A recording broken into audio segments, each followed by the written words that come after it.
आज epithelial tissue बताऊंगी। सबसे पहले जो एनिमल टिश्यू है, एनिमल टिश्यू हमारा 4 तरीके के एनिमल टिश्यू होते हैं। उसमें हमारा पहला एपिथेलियल है, दूसरा कनेक्टिव, तीसरा मस्कुलर और चौथा नर्वस। सबसे पहले एपिथेलियल बता रही हूँ, एपिथेलियल क्या होता है और ये 4 तरीके का होता है फर्दर। इनमें से आज केवल 2 तरीके का बताऊंगी, बाकी 2 कल करेंगे, ठीक है। एपिथेलियल टिश्यू किसे कहते हैं? इट इज कवरिंग और प्रोटेक्टिव टिश्यू। सबसे बाहर का है, कवर कर रहा है, प्रोटेक्ट कर रहा है, ठीक है, इसलिए हम इसको कवरिंग या प्रोटेक्टिव टिश्यू कह रहे हैं। It covers most organs. जितनी भी ऑर्गन्स होती हैं एनिमल टिश्यू में, ठीक है, जितने भी ऑर्गन्स हैं या जितनी भी कैविटीज हैं उन सबके ऊपर रहता है, यानी उन सबको क्या कर रहा है? प्रोटेक्ट कर रहा है। It also forms a barrier to keep different body system separate. अगर सपोज ये एक बॉडी है, इस बॉडी के अंदर अलग अलग ये सिस्टम्स हैं, ठीक, इन सिस्टम के बाहर ये वाली जो लेयर है that is of epithelial tissue. तो ये वाली जो लेयर है ये इस ऑर्गन को इस ऑर्गन से अलग कर रही है, जस्ट बिकॉज ये बाहर लेयर लग गई। तो आपको पता लग गया कि ये एक अलग ऑर्गन है, ये एक अलग ऑर्गन है। तो हमें कैसे पता लग रहा है? Due to this epithelial tissue के द्वारा, ठीक है।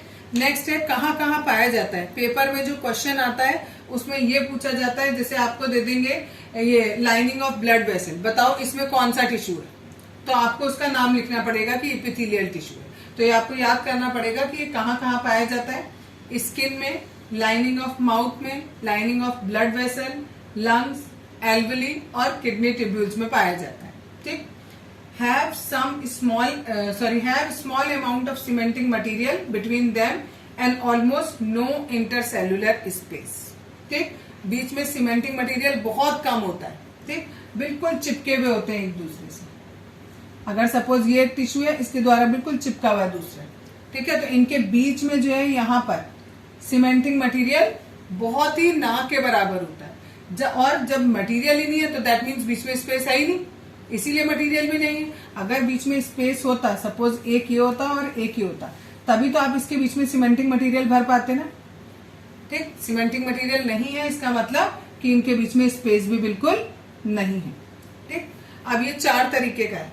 पहला squamous, extremely thin and flat and forms a delicate lining. कैसा होता है? बहुत ही थिन होता है, क्योंकि अभी 4 तरीके का पढ़ेंगे एपिथेलियल। तो ये वाला जो है वो बिल्कुल थिन होता है, बहुत ही पतला होता है, और क्योंकि बहुत पतला होता है तो बहुत डेलिकेट यानी नाजुक होता है, ठीक। हल्का सा भी टक्कर लगेगी वियर और तो तुरंत वियर या टियर हो जाएगा, ठीक। नेक्स्ट है इसी वाले का स्क्वामस का, they are arrange in many layers to prevent wear and tear in skin, ठीक। क्या? They are arrange in many layers, एक के ऊपर एक के ऊपर एक बहुत सारी लेयर होती है। क्यों होती है? क्योंकि अभी बताया कि क्या हो रहा है, बहुत डेलिकेट है, तो लेयर के ऊपर लेयर होती है जिससे स्किन में कोई भी आपको वियर या टियर हो तो उससे इफेक्ट ना पड़े। ये कहाँ पाया जाता है? ओसोफेगस में, लाइनिंग ऑफ माउथ में, स्किन में, जो कि प्रोटेक्ट कर रही है बॉडी को उस स्किन में, ठीक। नेक्स्ट है क्यूबॉइडियल। ये क्यूब के शेप का होता है, उसी से उसका नाम रखा है, क्यूबॉइडियल शेप का होता है। कहाँ पाया जाता है? फाउंड इन किडनी ट्यूब्यूल्स में पाया जाता है, डक्ट ऑफ सलाइवरी ग्लैंड्स में पाया जाता है, और ये एक काम और कर रहा है, that is mechanical support provide कर रहा है, ठीक। बाकी 2 कल करेंगे।